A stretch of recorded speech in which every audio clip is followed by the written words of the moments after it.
Radio Voix vers la Suisse RVS, bonjour.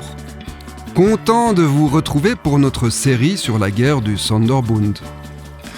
Aujourd'hui, nous allons examiner des représentations un peu biaisées de cette guerre. Claire Cotet, notre correspondante, est en route pour Berne, n'est-ce pas, Claire ? Et oui, je suis même déjà sur place. Et cette fois, pas de trajet pénible en voiture à cheval comme avant. J'ai pris le train, de Lucerne à Berne en passant par Olten. Nous sommes en 1862 et me voilà devant le siège de la Mobilière, une assurance.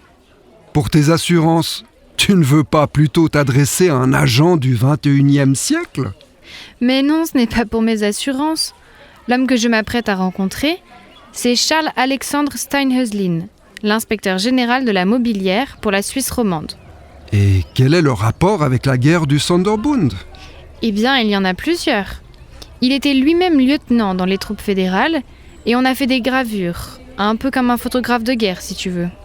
Ah, mais ça a l'air passionnant. À plus tard alors. À plus tard. Bonjour, vous êtes Madame Cotet ? Oui, c'est moi, bonjour.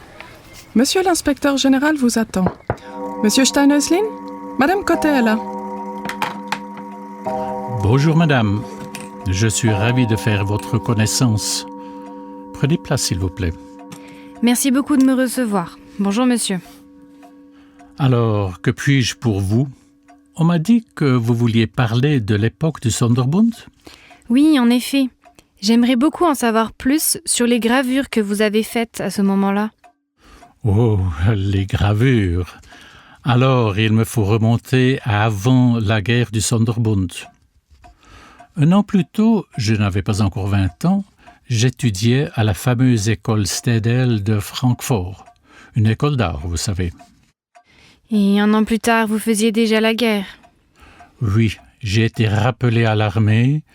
J'ai passé exactement 1 an à Francfort.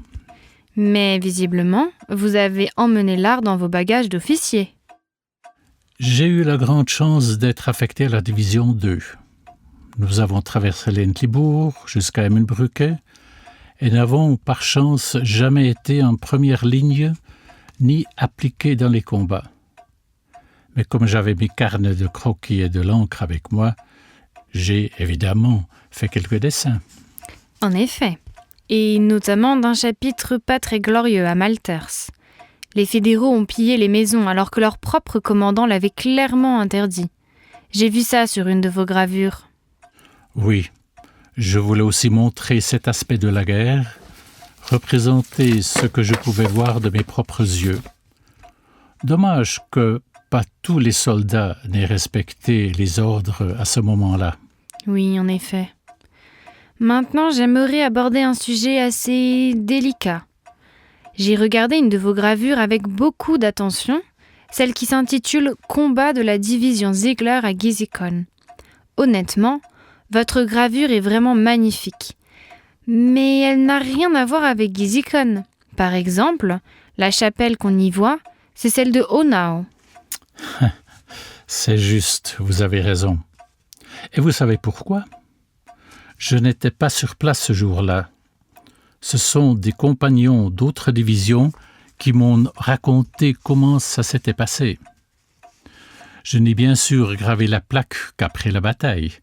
Et c'est à ce moment-là que j'ai fait une confusion, malheureusement. Ah, c'est pour ça, je comprends mieux maintenant. J'ai aussi examiné d'autres gravures produites par d'autres artistes. Et il y a beaucoup d'incohérences. Les officiers, par exemple, y sont représentés de manière avantageuse.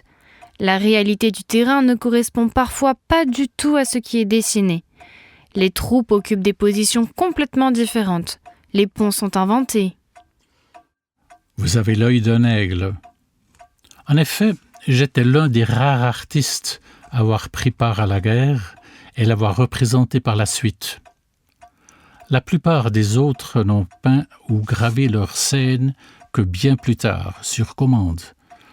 Et selon qui mandate, vous voyez ce que je veux dire. Je crois, en effet. Donc, la plupart des représentations sont de complaisance, comme on dit, qui font d'un colonel un héros, par exemple. Mais alors, qu'est-ce que ça véhicule comme image ? Vous savez, les gens veulent voir les vainqueurs, pas les perdants. Sur certaines gravures, il y a aussi des éléments qui n'existent pas tels quels dans la réalité. Un champ de bataille beaucoup plus grand, par exemple, ou un pont là où il n'y en a pas vraiment. C'est très important pour les manuels scolaires, notamment, parce que ça permet de montrer toute la bataille en une seule image. Monsieur Stein-Östlin? Bien, chère madame, je dois vous laisser. Mon prochain client m'attend. Un paysan de Romont dont la maison a brûlé à cause de la foudre. Je dois avoir avec lui quel dédommagement nous pouvons lui verser. Pas de souci. Merci pour votre temps, monsieur. Merci à vous et au revoir. Claire, c'est passionnant. Quand je pense à la manière dont les images sont manipulées aujourd'hui, programme de traitement d'images, intelligence artificielle, ce qu'il se passait en la matière il y a plus de 150 ans, ce n'était au fond pas si grave. Eh bien, chères auditrices et chers auditeurs, merci pour votre attention. Et à bientôt sur RVS.